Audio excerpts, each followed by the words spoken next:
Many thanks for this invitation to contribute to the series of reflections on the way in which the Covid-19 pandemic has been handled in various parts of the world, and to reflect on the lessons we might like to draw for the UK. I'm Charles Forsdick from the University of Liverpool, and I'm a specialist on France and the wider Francosphere.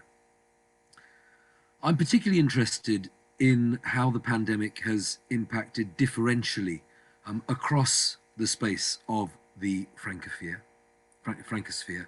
in part because of geography, but also, of course, because of political and public health choices taken.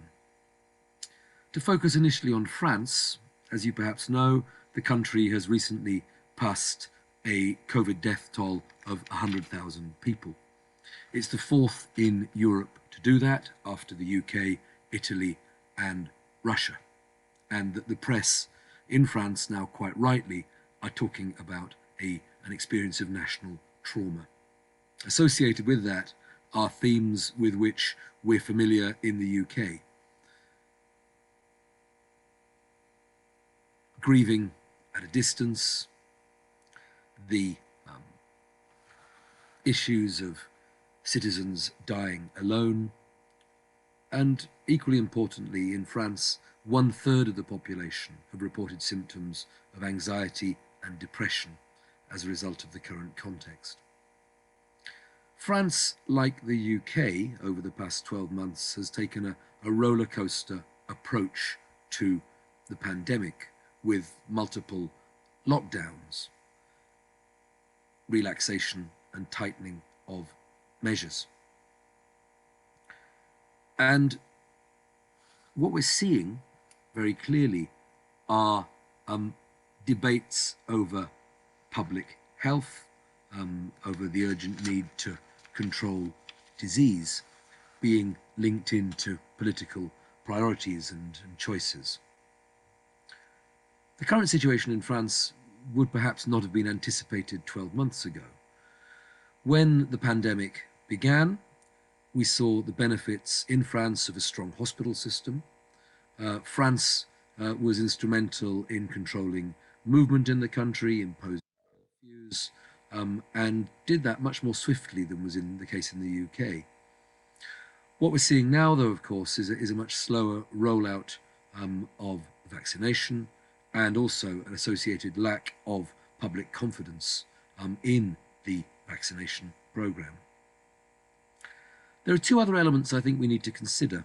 One is the overtly politicized nature of the public health response. President Macron, is preparing for the challenge of the far right in the April 2022 presidential elections. And if you look at his decision about a third lockdown, his comments on the AstraZeneca vaccine, I think what's evident is his desire to show that he's capable of shaping events.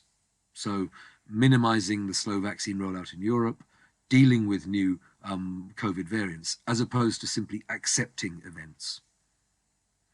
There's a problem for Macron, that is that his big claim on which he was relying for re-election, that is structural change that he's brought about, has allowed him to tackle unemployment. Well, that now, as a result of COVID-19, is in tatters.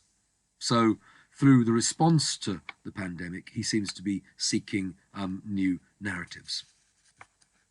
There's another part of the French context that I'd like to mention, and that's linked to questions of Republican universalism.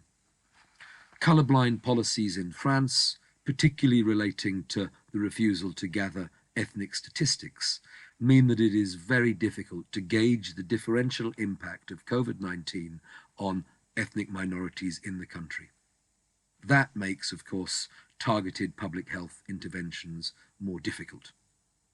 And it's clear in places like Seine-Saint-Denis, so a deprived area in the Parisian banlieue, that the pandemic is having a disproportionate impact on those of North African, but particularly of sub-Saharan African origin. When we talk about the French Republic, of course, we're not just talking about Europe. And the wider picture is extremely enlightening. When we move into the Outre-mer, the overseas departments and territories and countries of France, we see evidence of the spread of COVID-19 being controlled much more closely. In New Caledonia, for example, where the first case was in March 2020, there have been no deaths and there have been 116 confirmed cases, largely because of the strict quarantine on travel, but also the control of intra-island movement. Martinique also, larger number of cases, higher number of deaths, about 47 deaths in Martinique. But again, we saw evidence of the prefect imposing early restrictions, a decree prohibiting access to beaches and rivers, a control of travel, but that has a corollary, of course, which is a major blow to the economy. And what we're seeing in Martinique is a risk of the collapse of the tourism sector.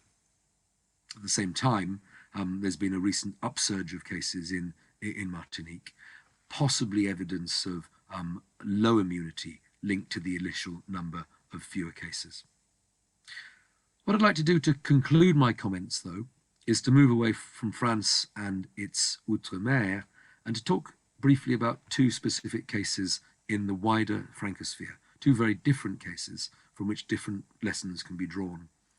The first is Haiti, where the virus hit the country in a state of constitutional crisis, of bureaucratic chaos, but also international support of a flawed regime still clinging on to power. Within that context, we've also got claims of misappropriation by the state of COVID-19 aid. What's surprising, and this is a mystery in some ways, in Haiti, is the relatively low number of infections linked to COVID-19. There have been about 300 deaths in the past year. Now, in part, that could be because half the population is under 24. That's a population of 11 million people. There's also a sense of underreporting. There's very little testing in the country.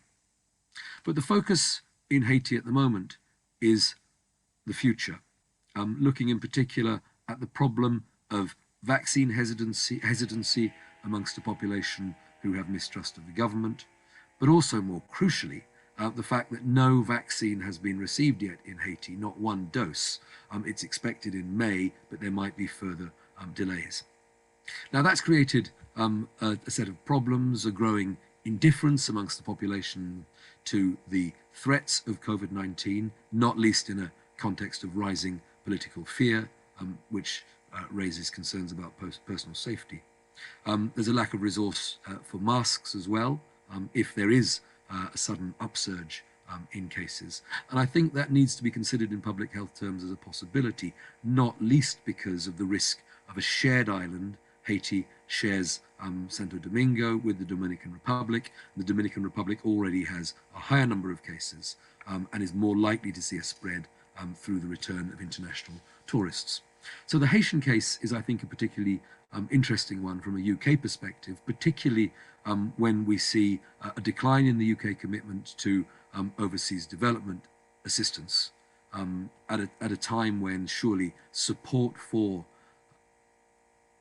measures against the pandemic in the global south are more important than ever.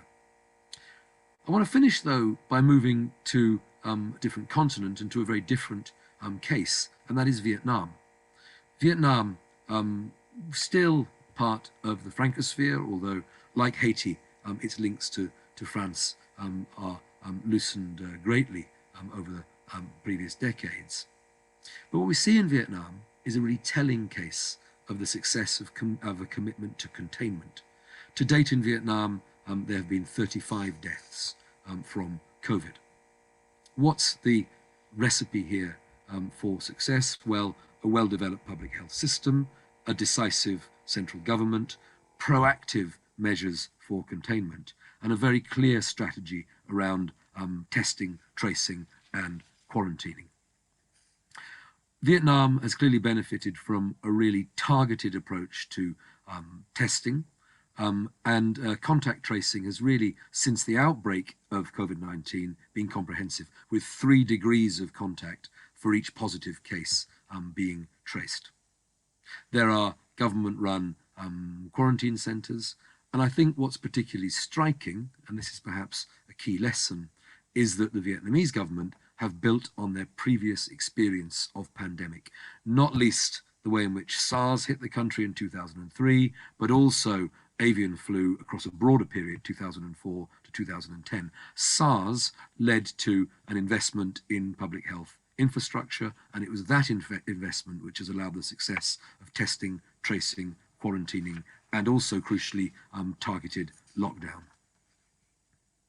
So what do we see in the Vietnamese case? Well, the importance of clear, consistent public health messaging, the crucial intervention in the early stages when there was acknowledgement of the gravity of COVID-19, which led to consistent messaging underpinned by shared citizen responsibility. Now, there was an exceptional response. It's clearly to do with Vietnam's own unique context, historical and political. We need to acknowledge that there have been questions about the policy of bringing in legislation against misinformation around COVID, which is seen by some as a curbing of freedom of speech.